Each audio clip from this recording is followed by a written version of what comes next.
The gunshot cracked through the dusty air of Provo, Utah, like thunder on a clear day, sending Finn Galloway diving behind an overturned water trough as splinters exploded from the wood just inches from his head.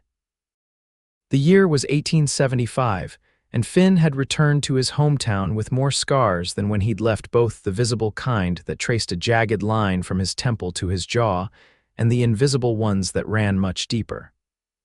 "I told you not to come back, Galloway." The voice belonged to Silas Thornton, the local cattle baron whose temperament had only worsened since Finn had last seen him 5 years ago. "And I told you I'd collect what you owe me, Thornton," Finn called back, his hand resting on the weathered Colt at his hip. He didn't want to draw it, not with his 4-year-old son waiting for him back at their modest cabin on the outskirts of town.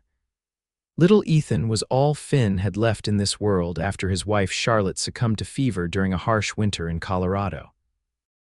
The next shot whizzed overhead as Finn calculated his options. He wasn't the hot-headed 22-year-old who'd left Provo years ago seeking fortune. Now 30, with responsibility weighing heavy on his shoulders, he needed to make it home to Ethan. The boy needed his papa. "Your brother died owing me money," Thornton shouted. "That debt passed to you?"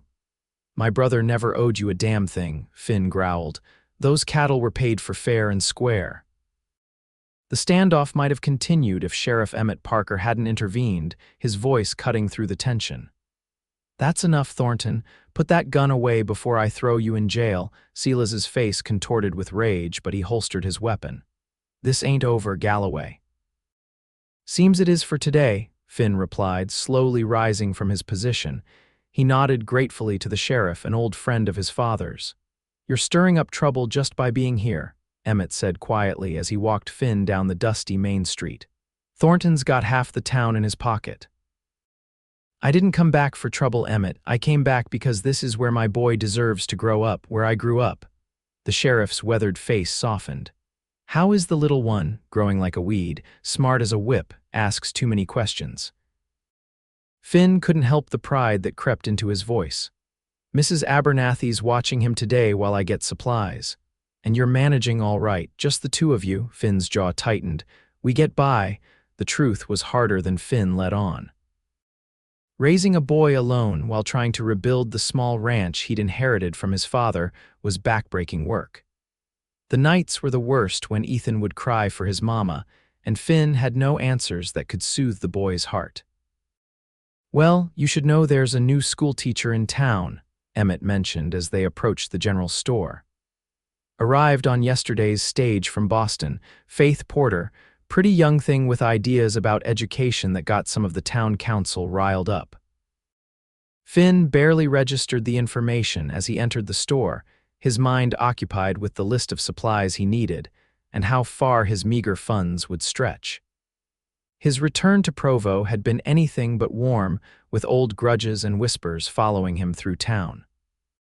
Many remembered him as the wild younger son of John Galloway, the man who'd once been respected throughout the territory until drought and disease decimated his herds.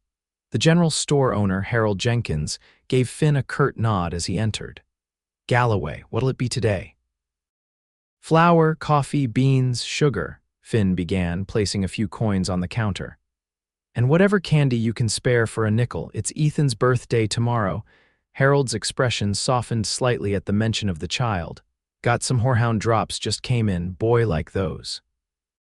Before Finn could answer, the store's door swung open and the atmosphere in the room shifted. Finn turned to see a woman he didn't recognize, tall and slender, with chestnut hair neatly pinned beneath a modest bonnet. Her blue dress, while simple, spoke of Eastern refinement that stood out starkly against the rough-hewn backdrop of the frontier town. "Good afternoon, Mr. Jenkins," she greeted with a slight accent that confirmed Emmett's mention of Boston origins. "I was hoping to inquire about some supplies for the schoolhouse." "Miss Porter," Harold nodded, suddenly more animated than he'd been with Finn. Of course, just finishing up with Mr. Galloway here." Her gaze shifted to Finn, taking in his trail-worn appearance from his scuffed boots to the stubble that darkened his jaw, but there was no judgment in her clear green eyes, just curiosity. Finn Galloway, he offered, tipping his hat slightly. Faith Porter, she replied with a small smile. The new schoolteacher, so I heard. An awkward silence followed, broken by Harold clearing his throat. Your supplies, Galloway. Finn collected his purchases, conscious of Miss Porter's presence behind him. He hadn't spent much time around women since Charlotte's passing, and he found himself uncharacteristically tongue-tied. I understand you have a son of school age, Miss Porter said as he turned to leave, surprising him with her directness. Ethan's 4, Finn replied. Bit young for schooling yet. Not at all, she countered. Children's minds are like sponges at that age. I'll be starting a section for younger children as well. You should bring him by the schoolhouse. There was something in her manner, a quiet confidence mixed with genuine warmth that caught Finn off guard. I'll think on it, he said finally, tipping his hat again before stepping back into the harsh sunlight. The ride home gave Finn time to think. The encounter with Thornton had left him shaken, not for his own safety, but for what it might mean for Ethan. The boy had already lost so much Finn couldn't bear the thought of leaving him an orphan. The small cabin came into view as he crested the hill. Smoke curled from the chimney, and the sight of it eased some of the tension in Finn's shoulders. Mrs. Abernathy, a widow from the neighboring property, had been a godsend since their return. Her own children were grown and gone, leaving her with time and a grandmother's heart to spare for Ethan. As Finn dismounted, the cabin door burst open and Ethan flew out, his small boots kicking up dust as he ran. Papa, you're back, the boy cried, launching himself into Finn's waiting arms. Finn hoisted him up, marveling as he always did at how his son seemed to have grown even in the space of a day. With his mother's golden hair and Finn's blue eyes, Ethan was a perfect blend of them, both a living reminder of Charlotte that sometimes hurt to look at, and yet was Finn's greatest joy. Been good for Mrs. Abernathy? Finn asked, carrying Ethan toward the cabin. Yes, sir, we made biscuits and I helped fetch the eggs and only dropped one. Mrs. Abernathy appeared in the doorway, her kind face creased with a smile. He's been an angel, as always. Got your stew simmering for supper. You're too good to us, Martha, Finn said, setting Ethan down. I'm obliged. Nonsense, she waved him off. It does me good to have a little one around again. She lowered her voice as Ethan scampered back inside. Any trouble in town? Finn's expression tightened. Thornton's still holding a grudge. Nothing I can't handle. That man, she clicked her tongue. Well, don't you let him run you off. This land is Galloway land, fair and square. After Mrs. Abernathy left, Finn and Ethan settled into their evening routine. The cabin was small, just 2 rooms with a lean-to kitchen, but Finn had worked hard to make it comfortable. Charlotte's touches were still evident in the handmade quilts and the pressed flowers she'd framed before Ethan was born. Tell me about Mama again, Ethan requested as Finn tucked him into bed that night, the same way he did almost every evening. Finn sat on the edge of the small bed, running a hand through his son's hair. Your mama was the kindest woman I ever knew, smart too. Could read and write better than most men and had a way with animals that seemed like magic. Like how the wild mare let her ride. That's right, Finn smiled at the memory. That black mare wouldn't let anyone near her except your mama. She'd just walk right up, whisper something, and that horse would follow her around like a puppy. I wish I remembered her, Ethan said softly. She's watching over us, Finn assured him, the words familiar yet still painful, and she'd be mighty proud of the boy you're becoming. Once Ethan was asleep, Finn stepped outside onto the small porch, pipe in hand. The night was clear, stars scattered like diamonds across the Utah sky. In the distance, the silhouette of the Wasatch Mountains stood guard over the valley. His thoughts drifted to the schoolteacher, Miss Porter, with her direct gaze and Eastern propriety. Ethan should have an education, Finn knew that much. Charlotte would have insisted on it. She'd taught in a small school herself before they married, always speaking of the importance of learning. Perhaps he would take Ethan to meet Miss Porter after all. The boy deserved more than Finn's rough attempts at teaching letters and numbers in the evenings. The next few days passed in a blur of ranch work. Finn was determined to rebuild what his father had started, a modest cattle operation that could provide a secure future for Ethan. He'd returned to Provo with his savings from 5 years of cowboying across the territories, enough to purchase a small herd to start.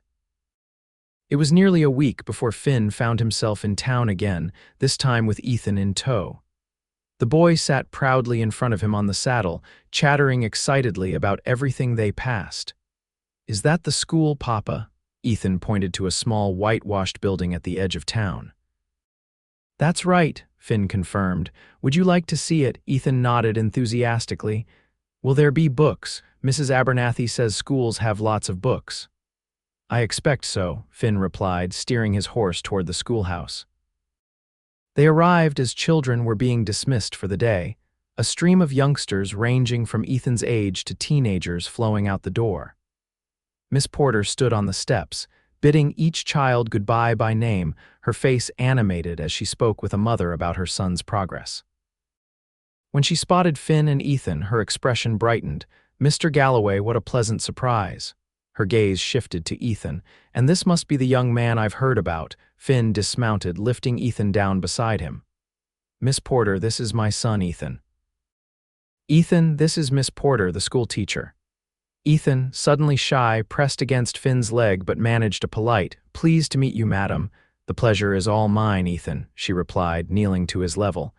"Would you like to see inside the schoolhouse?" "I have a special shelf of books just for children your age." The mention of books was all it took. Ethan's shyness evaporated and he nodded eagerly. The schoolhouse was simple but well organized, with rows of desks facing a larger desk and blackboard. Along one wall, shelves held books of various sizes, a modest collection, but more than Finn had seen in one place since leaving Denver.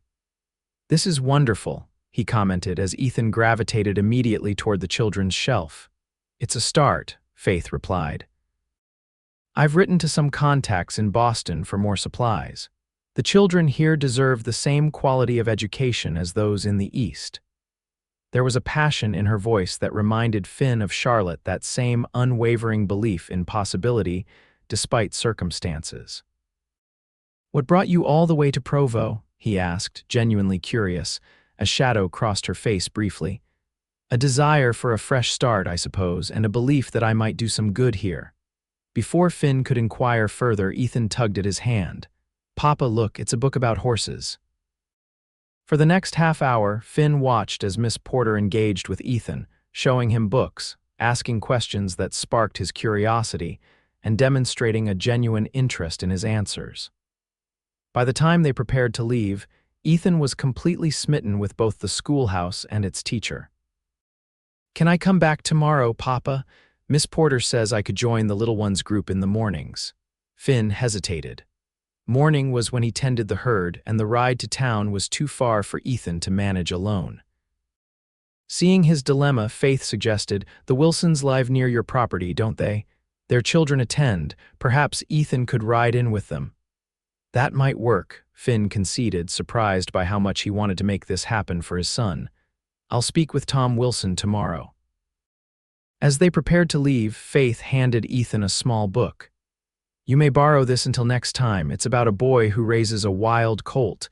Ethan's eyes widened with delight. "Thank you, Miss Porter. Just promise to take good care of it," she smiled, then looked up at Finn. "It's clear he has a bright mind, Mr. Galloway. I would be delighted to have him join my class." "Thank you," Finn replied, suddenly conscious of his trail-worn appearance next to her tidy professionalism. "We appreciate your time." As they rode home, Ethan clutched his borrowed book and talked nonstop about Miss Porter and the schoolhouse. Finn listened with half an ear, his thoughts occupied with the schoolteacher's green eyes and the way she'd connected so effortlessly with his son. It had been a long time since he'd noticed such things about a woman, and the realization made him uncomfortable. Charlotte had been gone 3 years, but sometimes the grief felt as fresh as yesterday. The arrangement with the Wilson family worked well. 3 times a week, Ethan would ride into town with their children, spending the morning at school before returning by midday. The change in the boy was remarkable. He came home bursting with new information.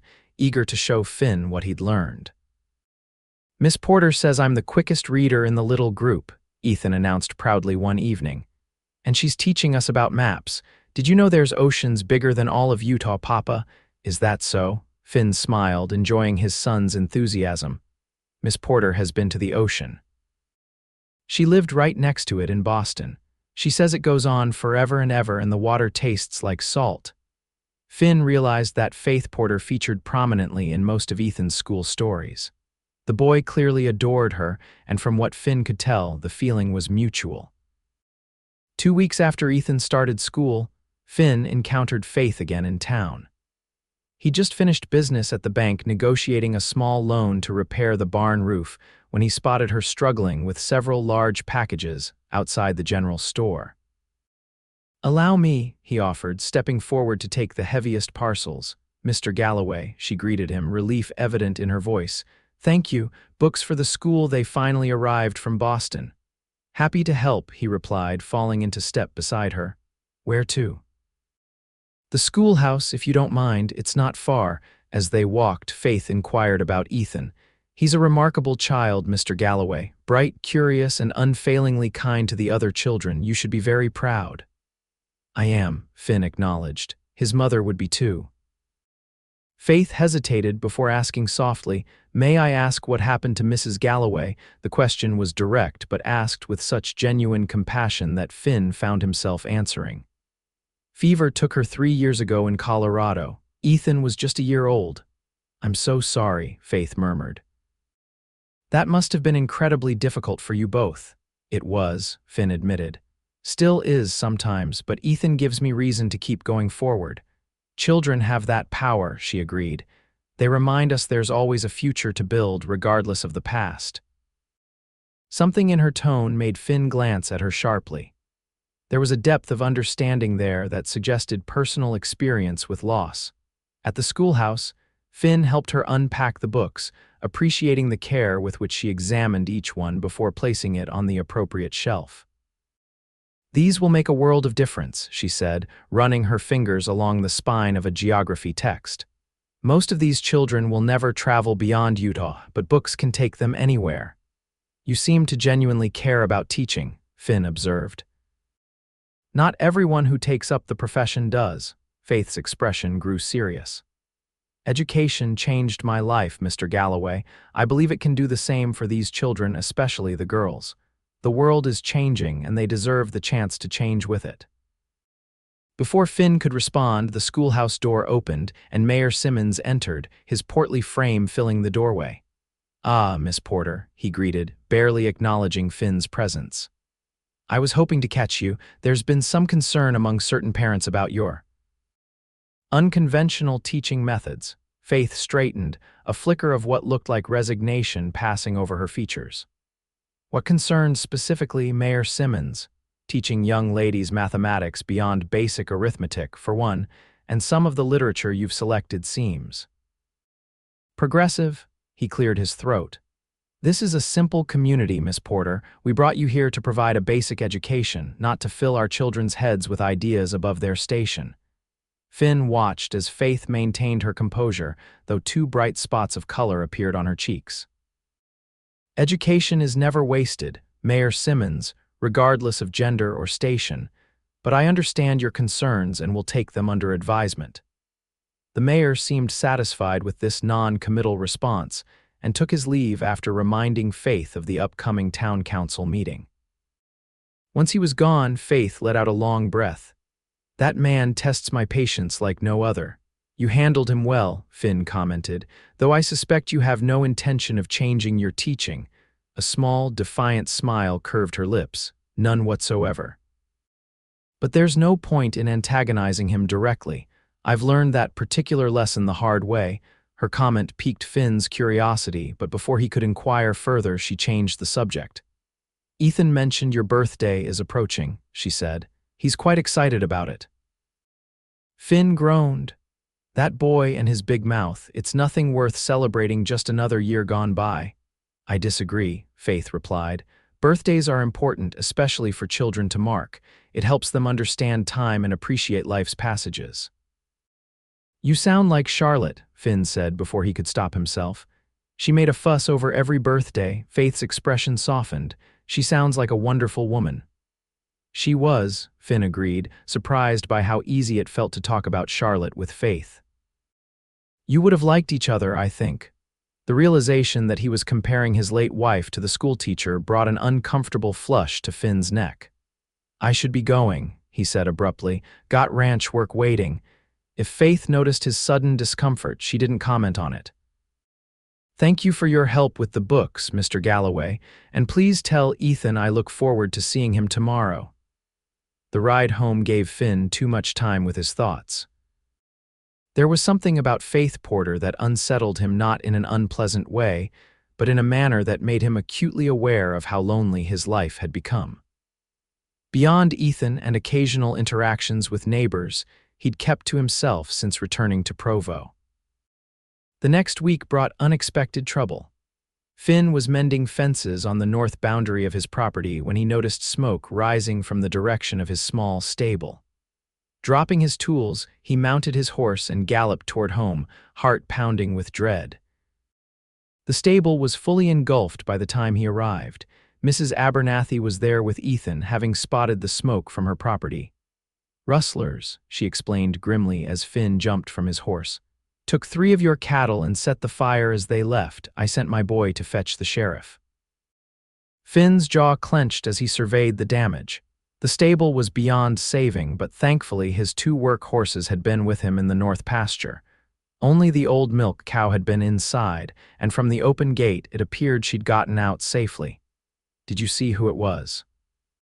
he asked, checking Ethan for any injuries despite Mrs. Abernathy's assurances that the boy had been with her the whole time.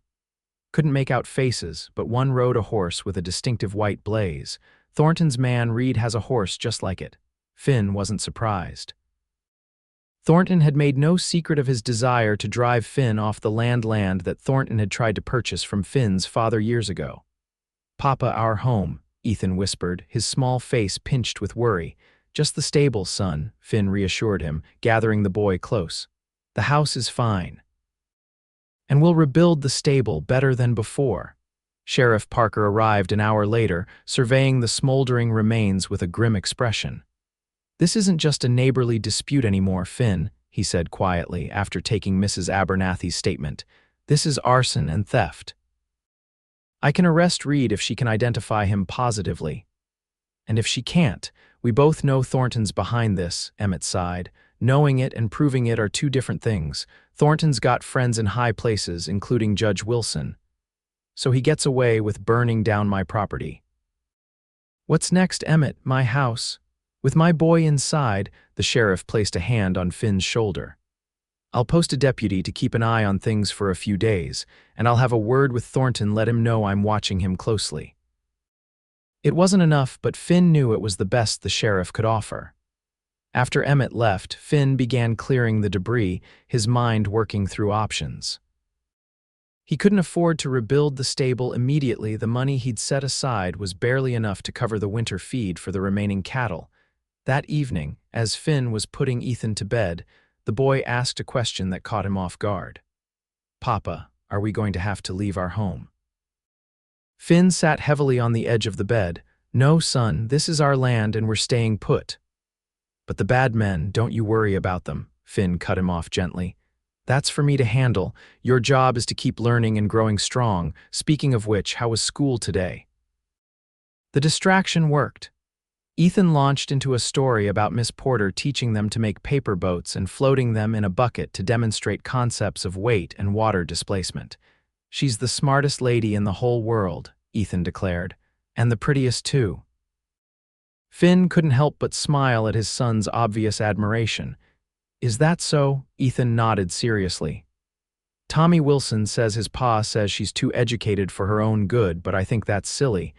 How can someone be too smart?" "They can't," Finn agreed. "Some folks are just uncomfortable with change, that's all." After Ethan fell asleep, Finn sat on the porch, rifle across his knees. The night was quiet except for the occasional hoot of an owl, but he remained vigilant. If Thornton's men returned, they wouldn't find him unprepared. The next morning, Finn rode into town with Ethan, unwilling to let him make the journey with the Wilsons given the current situation. After dropping the boy at school with a promise to return at midday, Finn headed to the bank. The loan officer's expression told Finn everything he needed to know before a word was spoken. "I'm sorry, Mr. Galloway, but the bank has decided not to extend further credit at this time. You approved the loan for the roof repairs just last week," Finn pointed out. "What changed?" The man shifted uncomfortably. "Your situation has become more precarious. With the loss of cattle and the stable fire, the risk assessment has changed." "Thornton spoke to you," Finn guessed flatly. The banker didn't deny it. "Mr. Thornton is a significant investor in this bank, Mr. Galloway. His concerns carry weight." Finn left the bank seething. Thornton was methodically cutting off his options, first through direct attacks on his property, now by blocking his access to funds. If this continued, Finn might indeed be forced to sell the land at a fraction of its worth just to survive. Lost in thought, he nearly collided with Faith Porter outside the general store. "Mr. Galloway," she steadied herself, concern immediately filling her eyes. "Is everything all right?" "Ethan mentioned there was a fire at your ranch." "Just the stable," Finn replied automatically, then, noting her genuine concern, added, "But it's part of a larger problem." Faith glanced around the busy street. "Would you care to discuss it over coffee?" "I was just heading to the cafe for my midday meal." Under normal circumstances, Finn might have declined. But the weight of his troubles and the sympathetic understanding in Faith's green eyes broke through his usual reserve. The cafe was small but clean, with checkered tablecloths and the aroma of fresh bread. They found a quiet table in the corner, away from curious ears. Over simple meals of beef stew and biscuits, Finn found himself explaining the situation with Thornton, starting with the old feud between the cattle baron and Finn's father, and ending with the current campaign to drive him from his land. Faith listened intently, asking occasional questions that demonstrated a sharp understanding of the territory's politics and economics. "So he's using his influence to isolate you financially," she summarized when Finn finished. "It's deplorable but unfortunately common. I've seen similar tactics used against small farmers in Massachusetts." "I'm running out of options," Finn admitted. "I can hold out through winter with what I have saved, but without access to credit for spring supplies." "What about selling to someone other than Thornton?" Faith suggested. "Surely your land has value to others." "It does, but Thornton has made it clear what happens to anyone who deals with me." Finn shook his head. "No one wants to cross him." Faith was quiet for a moment, considering. "My father was a lawyer," she said finally. "He specialized in property disputes. One thing he always emphasized was the importance of documentation proving ownership, recording agreements, establishing a paper trail." "I have the deed to my land," Finn said. "Yes, but do you have documentation of the harassment, witness statements about the fire? Records of the bank's sudden change in position? These things create a pattern that could be presented to a judge, even one friendly to Thornton." Finn considered this. "Sheriff Parker took Mrs. Abernathy's statement about the fire." "That's a start," Faith nodded, "but you need more. And you need allies, people willing to stand with you against Thornton's intimidation."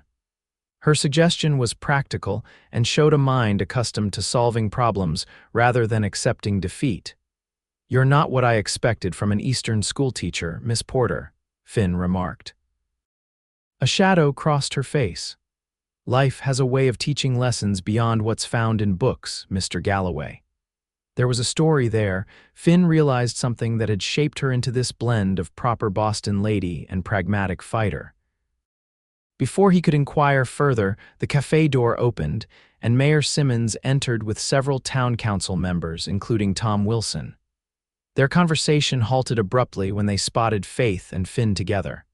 "Miss Porter," the mayor greeted with obvious disapproval. "I wasn't aware the school day had ended already."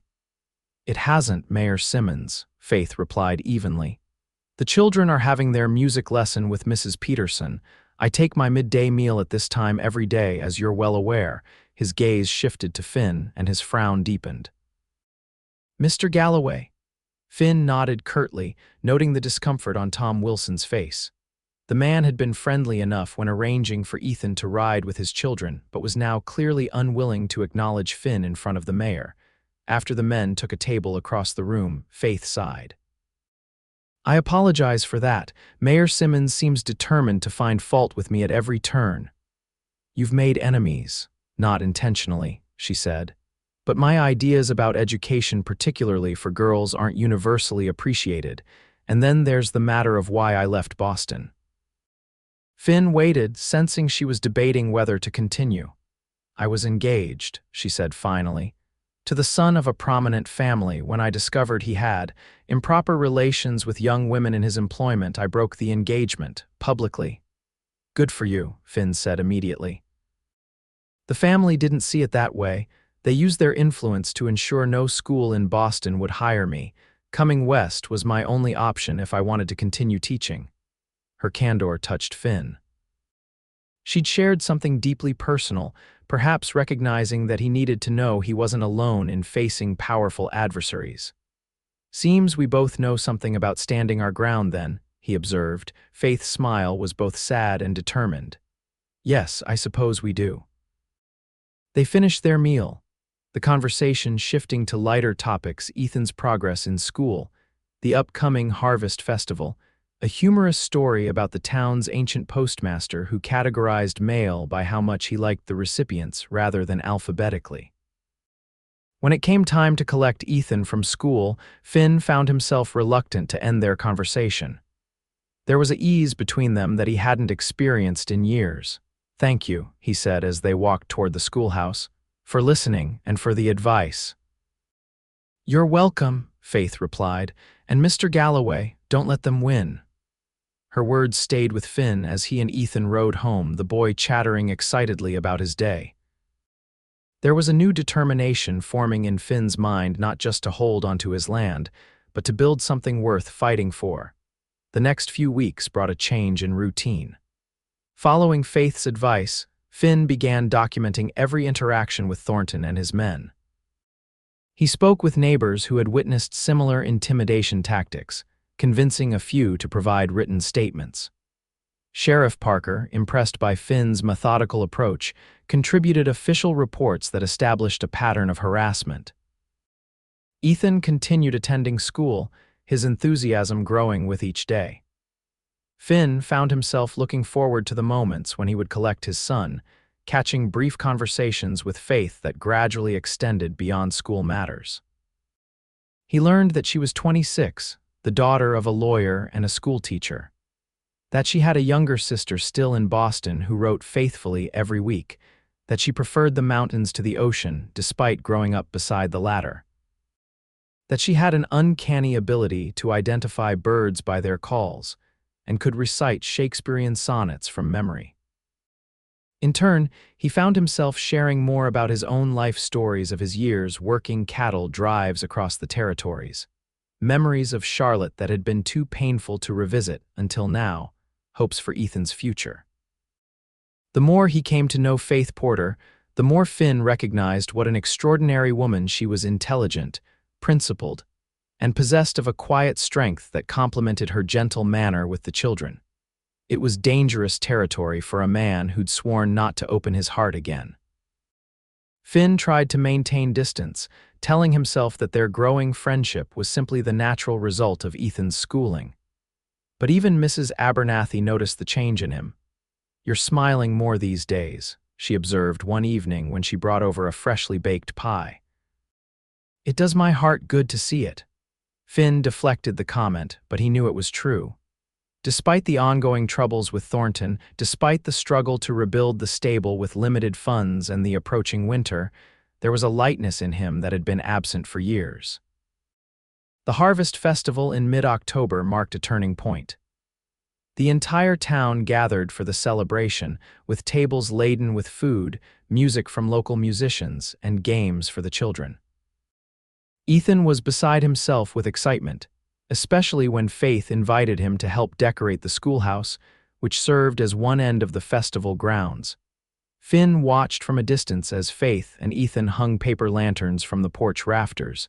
their heads bent together in concentration. The sight created an ache in his chest, not the familiar pain of grief, but something new and fragile. "Your boy's taken quite a shine to Miss Porter," Sheriff Parker commented, appearing at Finn's side with 2 mugs of cider. Finn accepted one with a nod of thanks. "She's been good for him. He's learning things I never could have taught him." "Just the boy who's taken a shine to her?" Emmett asked shrewdly. Finn shot him a warning look. "Don't start, Emmett," the sheriff chuckled. "For what it's worth, she asks about you when you send the boy with the Wilsons. And not just polite inquiries, mind you." Before Finn could respond, a commotion near the food tables drew their attention. Silas Thornton had arrived with several of his men, their loud voices and swaggering manner immediately changing the atmosphere of the gathering. "I should go collect Ethan," Finn said, setting down his untouched cider. "Probably wise," Emmett agreed. "I'll keep an eye on Thornton." Finn made his way to the schoolhouse where Faith was just finishing the decorations. She wore a dress of deep burgundy that complemented her chestnut hair, which was arranged more elaborately than her usual schoolteacher style. "Papa, look what we did," Ethan called, pointing proudly to the lanterns. "Very impressive," Finn smiled. "You and Miss Porter make quite a team." "The artistic vision was entirely Ethan's," Faith said, placing a gentle hand on the boy's shoulder. "I merely executed his instructions." The moment was broken by the sound of Thornton's voice, now closer to the schoolhouse.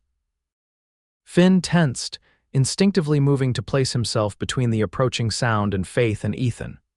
"Mr. Galloway, is everything all right?" Faith asked, immediately sensing his change in demeanor. "Thornton's here," he explained quietly. "I'd rather avoid a confrontation, especially with Ethan present." Faith nodded, understanding immediately. "There's a back exit through my office." She was interrupted by Thornton himself, who appeared at the schoolhouse steps, a tumbler of whiskey in hand. Behind him, several of his men lounged with the arrogant posture of men accustomed to intimidating others. "Well, if it isn't the Galloway boy," Thornton drawled, "and our esteemed schoolmarm, quite the cozy little scene." Finn's hand instinctively moved toward his gun before he remembered it was back at the ranch. No weapons were allowed at the festival. "Mr. Thornton," Faith spoke first, her voice cool but polite, "how nice of you to support the school festival. Your donation will be most appreciated." The unexpected response momentarily flustered Thornton. "Donation?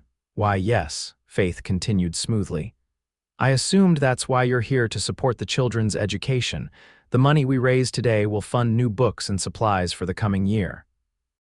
She reached for a collection box on a nearby table, holding it out with such confident expectation that Thornton, under the gaze of gathering onlookers, found himself reaching for his wallet. "Of course," he muttered, dropping in a few bills with poor grace. "Always happy to support education." "How generous," Faith smiled, a smile that didn't reach her eyes. "Ethan, why don't you show your father the cake walk that's about to begin?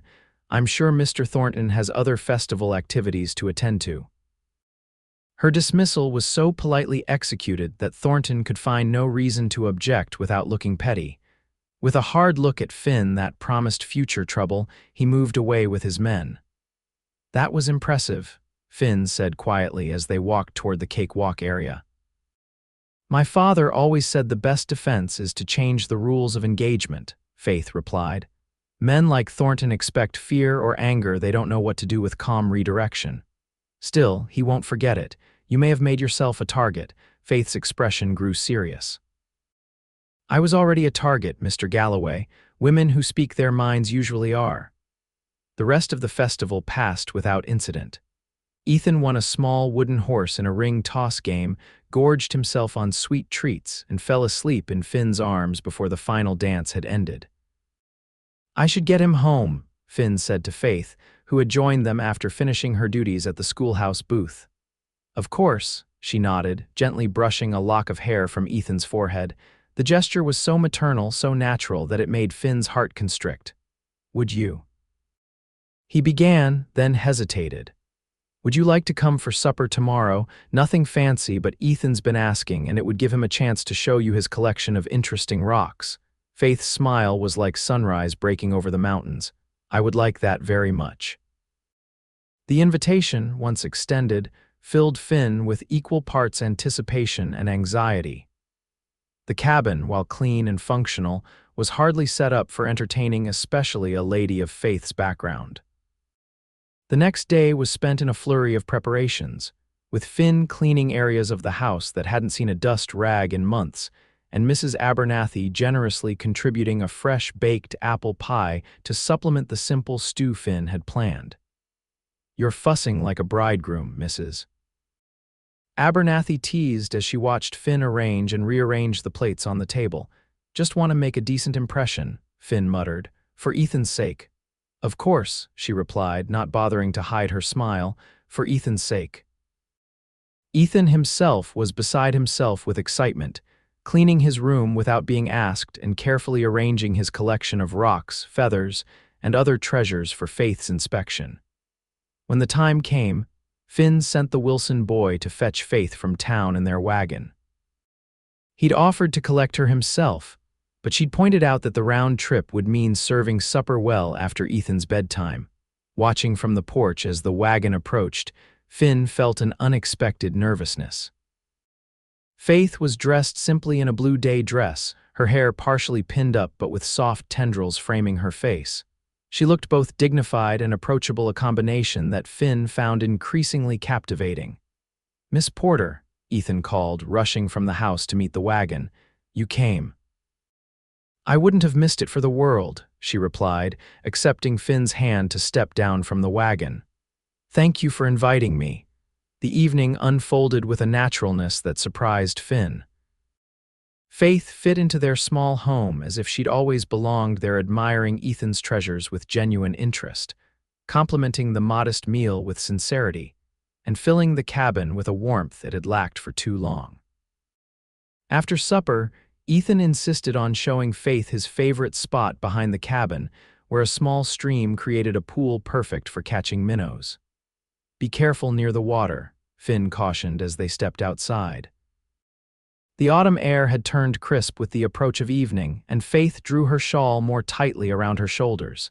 "It's beautiful here," she observed as they watched Ethan crouching by the stream, pointing out his discoveries. "So peaceful." "It has its moments," Finn agreed. "My father chose this spot because of that view." He nodded toward the western horizon, where the setting sun painted the mountains in hues of gold and purple. "Said a man could look at that every day and never forget what matters." He sounds like a wise man. He was. Stubborn too, another trait I seem to have inherited. Faith's laugh was soft in the gathering dusk. "Stubbornness can be a virtue, Mr. Galloway, when it's in service of the right things." "Finn," he said suddenly. "My name is Finn." She met his gaze, a small smile playing at her lips. "Finn, then, and I'm Faith." The use of first names marked a shift between them, an acknowledgement of something deeper than the casual acquaintance of a parent and teacher. "Faith," he repeated, liking the feel of her name on his lips. The moment was interrupted by Ethan's excited call as he discovered a particularly interesting stone for his collection. The boy's enthusiasm was infectious, and soon all three were crouched by the stream, examining Ethan's finds in the fading light. By the time they returned to the cabin, stars were appearing in the clear Utah sky. Ethan, exhausted from the excitement of the day, fell asleep almost as soon as his head touched the pillow. He didn't even last through his bedtime story, Finn marveled as they stepped back into the main room. "That's a first. It's been a big day for him," Faith said, gathering her shawl. "Thank you for dinner, it was wonderful." "Tom Wilson will be back to collect you soon," Finn said, reluctant for the evening to end. "Would you like coffee while we wait?" They sat before the fire with steaming cups, the conversation flowing easily between them. Faith spoke of her hopes for the school, her plans to start a small library for the town, her belief in the potential of the children she taught. Finn found himself sharing his own dreams to expand the ranch, to give Ethan the education he deserved, to create something meaningful from the legacy his father had left. "You've done remarkably well, raising Ethan on your own," Faith observed. "He's a credit to you and to his mother's memory." "I've made plenty of mistakes," Finn admitted. There are days I'm not sure I'm doing right by him. A boy needs a mother. He has love, Faith countered. That's the most important thing. The sound of approaching hooves announced Tom Wilson's return. Faith rose, setting her empty cup aside. I should be going. School tomorrow. Finn walked her to the door, suddenly aware of how close they were standing in the small cabin. Thank you for coming. Ethan was thrilled. Only Ethan? She asked softly.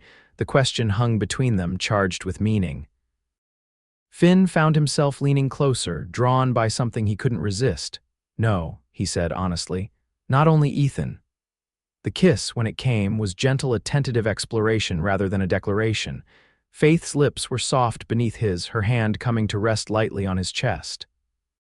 It lasted only a moment, but when they parted, Finn knew something fundamental had changed. Good night, Finn, Faith whispered, a faint flush coloring her cheeks. Good night, Faith. He watched until the wagon disappeared into the darkness, his mind filled with conflicting emotions, joy and guilt, hope and fear. For the first time since Charlotte's death, he found himself contemplating a future that included another woman, not as a replacement for what he'd lost, but as something new and unexpected. The days that followed took on a new dimension. Faith became a regular visitor to the Galloway cabin, joining them for Sunday dinners and occasional evenings when Tom Wilson or another neighbor could provide transportation. Ethan blossomed under her attention, his natural intelligence nurtured by her thoughtful guidance. For Finn, each visit deepened his feelings for Faith. They moved slowly, both aware of the complexities involved: his status as a widower with a young son, her position as the town's schoolteacher, the ever-present shadow of Thornton's animosity. But with each conversation, each shared laugh, each quiet moment watching Ethan play, the connection between them strengthened. November brought the first snow and new challenges. The rebuilt stable, while functional, wasn't as weathertight as the original, requiring Finn to work long hours ensuring the remaining cattle and horses were properly sheltered. Faith's visits became less frequent as travel between town and the ranch grew more difficult. It was during this time that Thornton made his next move. Finn received notice that the property tax on his land had been reassessed at triple the previous rate, a clear impossibility given that property values in the area had remained stable for years. This is outrageous, Sheriff Parker declared when Finn showed him the notice. Judge Wilson must have signed off on this and he knows better. Can it be challenged? Finn asked, though he already knew the answer. You can appeal, but it would go right back to Wilson. Emmett shook his head. Thornton's getting desperate. He must really want your land. But why? There's better grazing land available elsewhere, land without an owner fighting to keep it. The sheriff's expression was grave. Word is the railroad's planning a new spur line through the territory. Their scouts have been examining possible routes, and one of them passes right through the eastern edge of your property. The information changed everything. If the railroad chose that route, the value of Finn's land would increase tenfold overnight. Water rights alone would be worth a fortune. Thornton knows, Finn realized. He's trying to force me out before the railroad makes its decision public. That would be my guess, Emmett agreed, and he's getting more aggressive. Be careful, Finn. Men have been killed for less. The warning was unnecessary. Finn had already increased his vigilance, never going anywhere unarmed, keeping Ethan close to the house when not in school. The boy sensed the tension despite Finn's efforts to shield him from worry. Are the bad men going to come back, Papa? He asked one night as Finn tucked him in. No one's going to hurt us, Finn assured him. I promise. Is Miss Porter safe? She lives in town all by herself. The question revealed how perceptive Ethan was and how much he'd come to care for Faith. Miss Porter is very smart and careful, Finn said. And Sheriff Parker keeps an eye on everyone in town. This seemed to satisfy Ethan, who soon drifted off to sleep, but the question lingered in Finn's mind. If Thornton knew how important Faith had become to him and Ethan, would he target her as well? The thought was unbearable. The next day, Finn rode into town, determined to warn Faith about the potential danger. He found her at the schoolhouse, grading papers after the children had been dismissed. Finn, she greeted him with surprise and pleasure. I wasn't expecting you today. Is Ethan all right? He's fine staying with Mrs. Abernathy, Finn assured her, removing his hat as he entered the classroom. I needed to speak with you about something important. Faith listened gravely as he explained about the railroad, Thornton's likely knowledge of it, and his fear that Thornton might expand his intimidation tactics to include those close to Finn. You should be careful, he concluded. Thornton is dangerous when he feels thwarted. Faith's expression remained calm, though her eyes betrayed her concern. What will you do about the tax assessment? Fight it, though Emmett doesn't hold out much hope given Judge Wilson's involvement. Finn ran a hand through his hair in frustration. I can cover it for this year from my savings, but if it continues... It's blackmail, Faith said flatly, plain and simple. The law doesn't always work the same for everyone out here. That doesn't make it right. Faith rose from her desk, pacing the small classroom. There must be a way to expose what he's doing go over Judge Wilson's head, perhaps. The territorial governor is a business associate of Thornton's, Finn finished. Faith, I didn't come here to burden you with my problems. I came to warn you to be careful.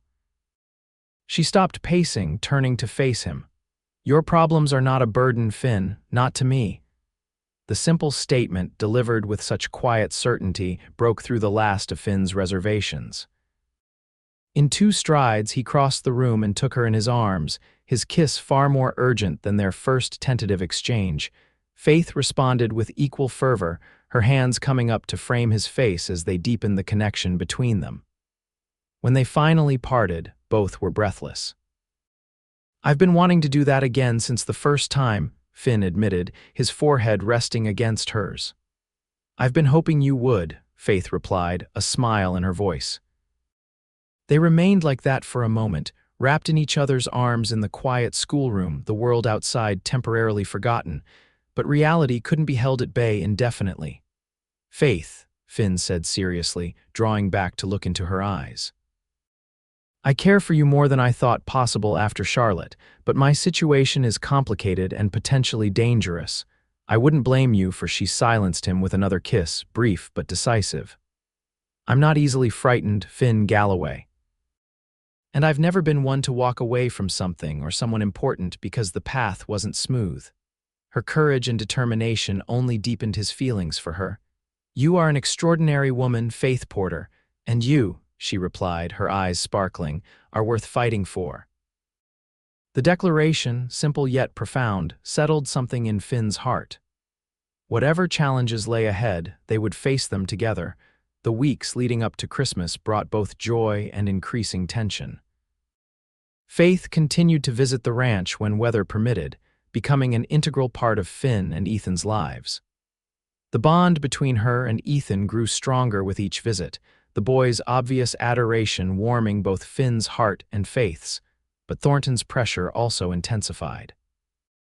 2 more of Finn's cattle disappeared, though he could never prove they were stolen rather than simply lost in the winter storms. Merchants in town who had previously been friendly began to find excuses not to extend credit or fill his orders completely. Even Tom Wilson, who had been helping with transportation for Faith's visits, began to make himself scarce. It's getting worse, Finn confided to Faith one evening in mid-December. They sat before the fire in his cabin, Ethan already asleep in his room. Thornton's trying to isolate us completely. Has there been any news about the railroad? Faith asked, her hand warm in his. Nothing official, but rumors are flying. They say the surveyors will make their final recommendation after the new year. Faith was quiet for a moment, thinking, what if we made a preemptive move? What do you mean? Write to the railroad company directly. Offer them a right-of-way through your property at a reasonable price before Thornton can buy your land and demand an exorbitant one. The suggestion was bold but potentially brilliant. It could work, Finn acknowledged. If I could get a letter to them without Thornton finding out. I could help, Faith offered. I write to my sister in Boston regularly. I could include your letter in my package. Thornton would never think to intercept a schoolteacher's correspondence. The plan gave Finn his first ray of hope in weeks. Together, they drafted a letter to the railroad company, outlining the potential route through his property and offering favorable terms for a right-of-way agreement. Faith would send it with her next letter to Boston, asking her sister to remail it to the railroad's headquarters to further obscure its origin. As Christmas approached, preparations for the holiday occupied most of their attention. Despite the ongoing troubles, Finn was determined to make it special for Ethan. It would be their first Christmas back in Provo, and the first one where the boy was old enough to fully appreciate the traditions. Faith suggested a small Christmas Eve gathering at the cabin, just the three of them, Mrs. Abernathy and Sheriff Parker. Finn readily agreed, grateful for the chance to create new memories to balance the difficult ones from Christmases past. On the morning of Christmas Eve, Finn and Ethan rode into town for last-minute supplies and to collect Faith, who would be staying overnight at the ranch due to the forecasted snow. The town was festively decorated, with greenery adorning storefronts and candles glowing in windows despite the daylight. "Can we get something special for Miss Porter, Papa?" Ethan asked as they tied up their horses outside the general store. "I already have her gift," Finn assured him. He had purchased a small silver pendant in the shape of a book that could open to hold a tiny portrait. It had cost more than he could afford, but he couldn't resist when he'd spotted it in the jeweler's case. "But I want to give her something too," Ethan insisted. Finn smiled at his son's earnestness. "What did you have in mind? Something pretty, like flowers, but there aren't any in winter." "Let's see what we can find in the store," Finn suggested.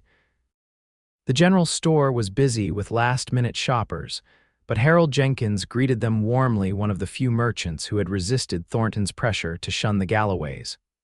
While Finn gathered the supplies on his list, Ethan wandered the store, searching for the perfect gift. He finally settled on a small glass bird that had been part of Jenkins's personal collection. "Are you sure you want to sell this?" Finn asked the storekeeper after Ethan proudly brought his selection to the counter. "For the boy, absolutely," Jenkins replied. "Besides, my wife says I have too many knickknacks cluttering the place." With their purchases complete, Finn and Ethan headed to the schoolhouse to collect Faith. She was just locking up when they arrived, a small valise packed for her overnight stay. "Merry Christmas Eve," she greeted them, her face flushed with cold and excitement. "Merry Christmas, Miss Porter," Ethan chirped, barely able to contain his eagerness about her hidden gift. The ride back to the ranch was filled with Ethan's chatter about Christmas traditions and his hopes for snow deep enough to build a snowman. Faith listened with genuine interest, drawing out his stories and adding a few of her own about Christmases in Boston. Watching them together, Finn felt a profound sense of rightness, as if the missing piece of their small family had finally been found. The thought both exhilarated and terrified him. He hadn't allowed himself to consider the possibility of remarriage since Charlotte's death, but with Faith, the idea seemed not only possible but increasingly necessary. The cabin was warm and inviting when they arrived, with a fire already blazing in the hearth courtesy of Mrs. Abernathy, who had come earlier to help prepare for the evening's gathering. The smell of roasting turkey and apple pie filled the air, and a small pine tree stood in the corner, decorated with paper ornaments Ethan had made at school. "It's lovely," Faith said as she removed her coat and bonnet. "So welcoming. Wait till you see what Papa and I got for you," Ethan exclaimed before Finn could shush him. Faith laughed. "Is that so? Well, I might have brought something for you too." The afternoon passed in pleasant preparations. Faith and Mrs. Abernathy worked together in the kitchen while Finn chopped extra firewood and Ethan alternated between helping both groups. By the time Sheriff Parker arrived in the early evening, the cabin was transformed into a festive haven against the cold December night.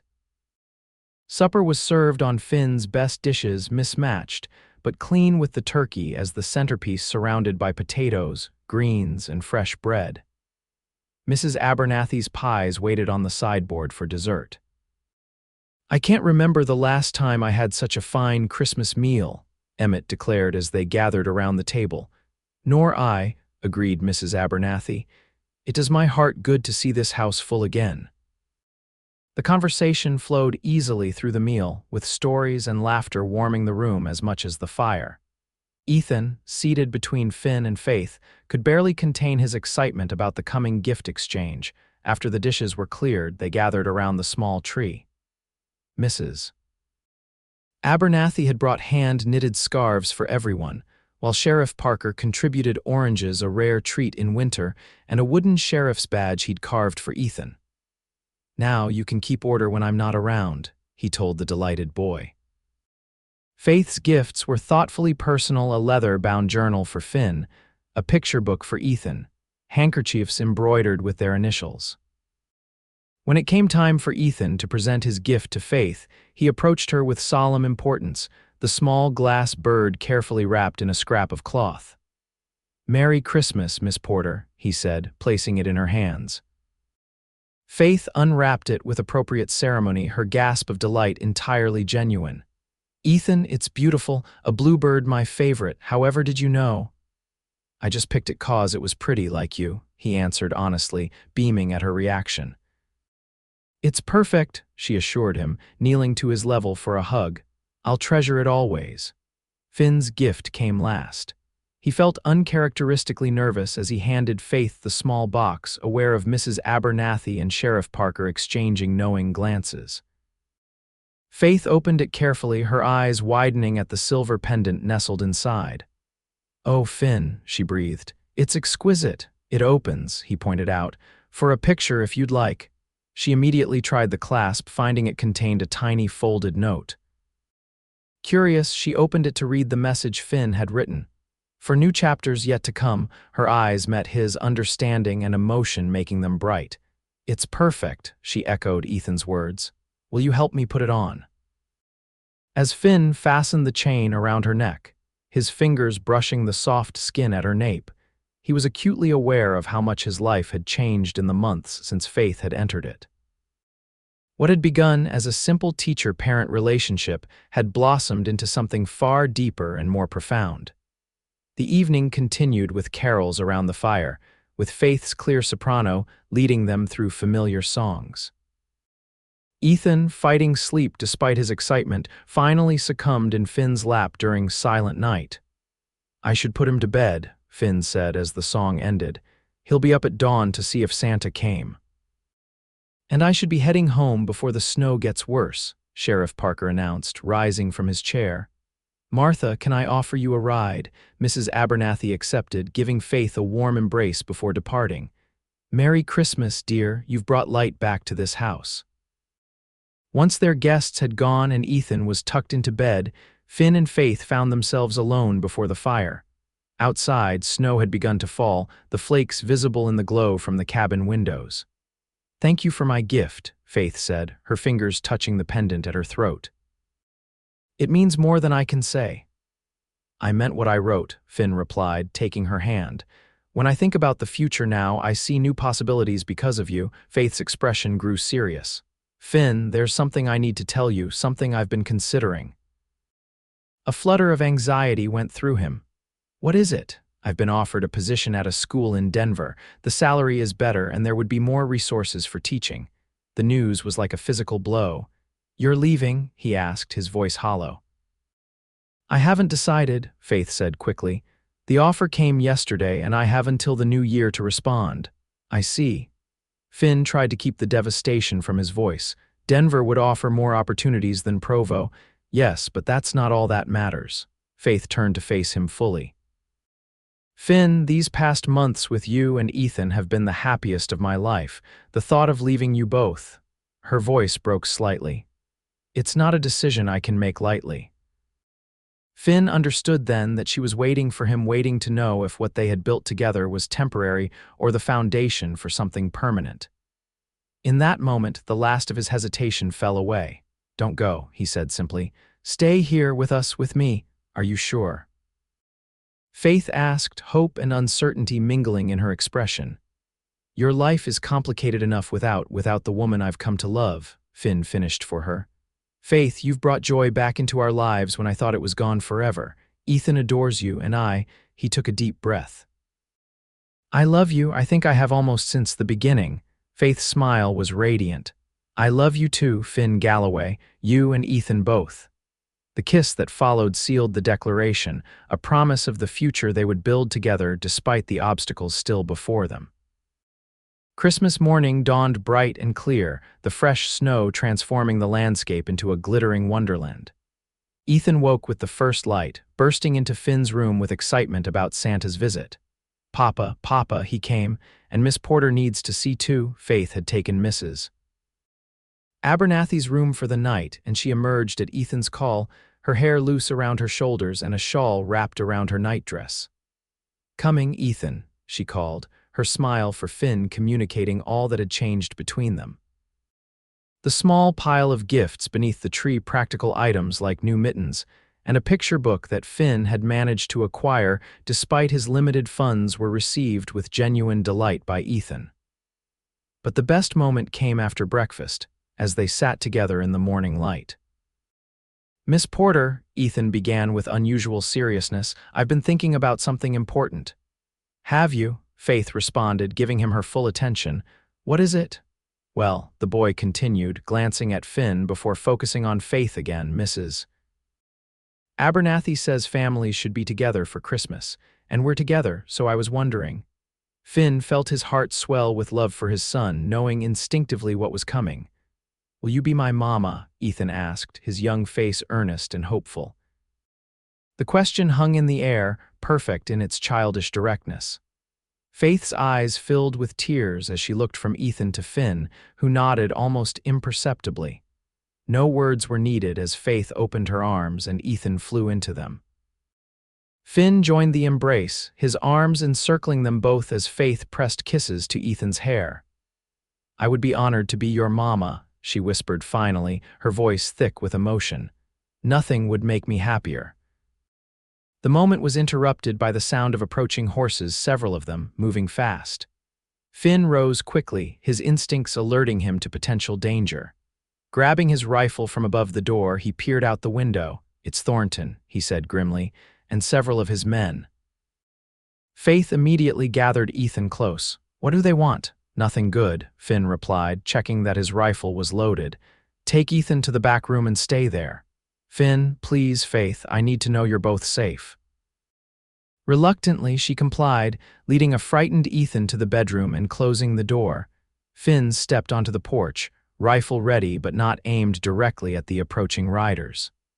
Thornton pulled up first, his face flushed with anger or whiskey or both. Behind him, 4 men sat on horseback, all armed. "Galloway," Thornton growled. "Merry Christmas." "What do you want, Thornton?" Finn asked coldly. "This is private property." "Not for much longer," Thornton sneered. "I know what you did writing to the railroad behind my back. Jenkins's boy works at the post office. He told me all about the special letter going east with the schoolmarm's mail." Finn silently cursed the leak but maintained his composure. "I have every right to correspond with whom I choose. Now I suggest you leave." "I'm not going anywhere until you sign this." Thornton pulled a document from his coat. "Deed transfer for your property, fair price considering the circumstances." "And what circumstances would those be?" Finn asked, though he already knew Thornton's smile was ugly. "The ones where your barn catches fire again with your horses inside this time. Or maybe something happens to that pretty schoolteacher you've been sweet on." White-hot rage coursed through Finn at the threat to Faith and Ethan, but he forced himself to remain steady. "You're making a mistake, Thornton, a big one." "The only mistake was thinking you'd be reasonable," Thornton spat. "Sign the paper or I'll burn you out before New Year's." Before Finn could respond, the sound of more approaching riders broke through the tension. Sheriff Parker appeared, accompanied by 2 deputies and, surprisingly, Mayor Simmons. "What's going on here, Thornton?" Emmett called as they rode up. "Seems like an unusual time for a social call." Thornton quickly tucked the deed away.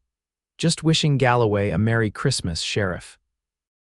"No law against that." Emmett replied skeptically. "And I suppose those threats I heard as we rode up were just part of the festive spirit." "You heard nothing," Thornton snapped. "Actually," Mayor Simmons interjected, "I heard quite clearly." "Something about burning Mr. Galloway out and threatening Miss Porter." Finn was shocked by the mayor's support, having always assumed Simmons was firmly in Thornton's pocket. "This doesn't concern you, Simmons," Thornton growled. "I'm afraid it does," the mayor replied. "When you threaten our schoolteacher and attempt to intimidate a landowner for your own gain, it becomes town business." "Since when do you care about Galloway?" Thornton demanded. "You've been happy enough to go along with everything else." Mayor Simmons had the grace to look uncomfortable. "There's a difference between business arrangements and outright criminality, Thornton, and I received a very interesting telegram yesterday from the territorial governor. This caught everyone's attention, including Finn's. The railroad has made its decision," Simmons continued. "They've chosen the northern route nowhere near Galloway's property or yours. There will be no spur line through this valley." The news hit Thornton like a physical blow. "That's not possible. My sources were wrong," Simmons finished, "or perhaps deliberately misled. Either way, your scheme has been for nothing." "Now," Sheriff Parker cut in, "I suggest you and your men head back to your own property, Thornton, and if I hear about any more threats or suspicious fires, you'll be facing charges, governor's friend or not." For a moment, it seemed Thornton might refuse. But faced with the sheriff, his deputies, and the unexpected resistance from the mayor, he finally jerked his horse around. "This isn't over, Galloway," he spat before riding away, his men following. Once they were gone, Finn lowered his rifle.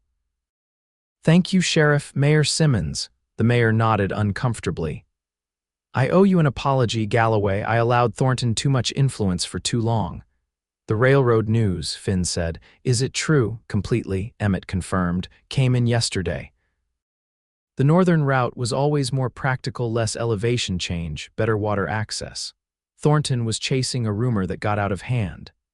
The cabin door opened behind Finn, and Faith emerged with Ethan. "Is everything all right?" she asked, her face tight with worry. "Everything's fine," Finn assured her, putting his arm around her shoulders as she reached his side.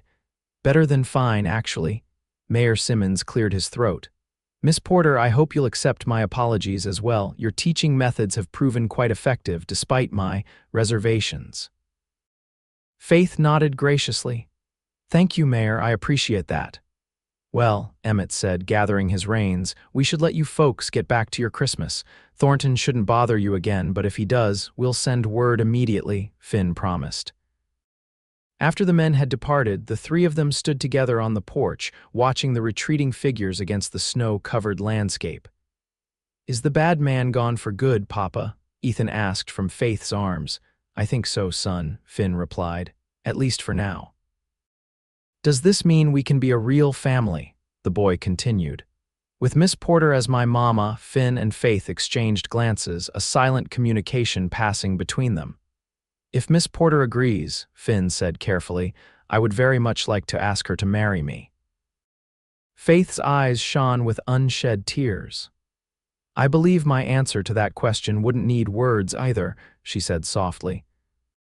Understanding her meaning perfectly, Finn drew both Faith and Ethan into his arms, knowing that the greatest Christmas gift was already his, a second chance at love and family, against all odds.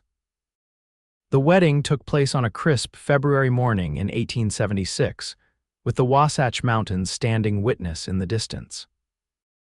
The small church in Provo was filled with well-wishers, Faith students and their parents, neighbors who had stood by the Galloways through their troubles, even Mayor Simmons and his wife. Ethan, dressed in his Sunday best with his hair slicked down despite its determination to curl, stood proudly beside his father at the altar. When Faith appeared at the church door in a simple gown of ivory satin with lace at the collar and cuffs, both Galloway males caught their breath. "She looks like an angel, Papa," Ethan whispered loudly enough for the front pews to hear and chuckle. "That she does, son," Finn agreed, unable to take his eyes off his bride as she walked toward him. The ceremony was brief but meaningful.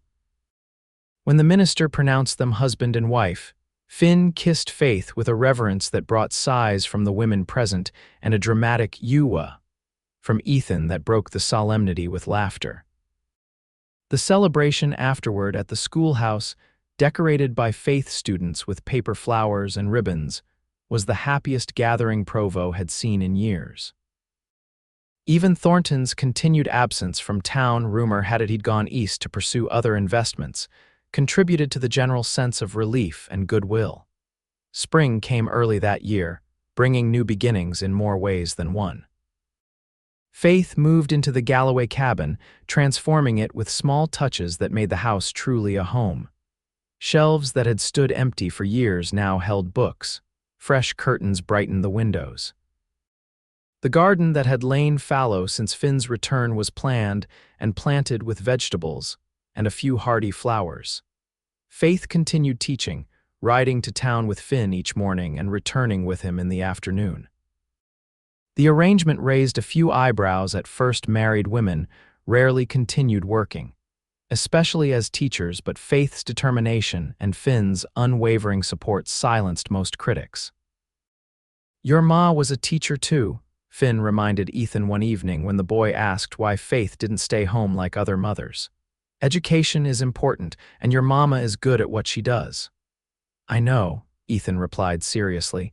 "She's teaching me division already, and I'm the youngest in the group." Faith's influence extended beyond the classroom.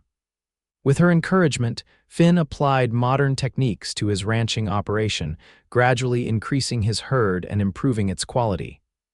By summer, the Galloway ranch was showing signs of the prosperity Finn's father had once envisioned. Their first anniversary in February 1877 brought news that completed their joy. Faith was expecting a child in the late summer. Ethan, now 6 and thoroughly adjusted to his role as Faith's son in every way that mattered, was ecstatic about becoming a big brother.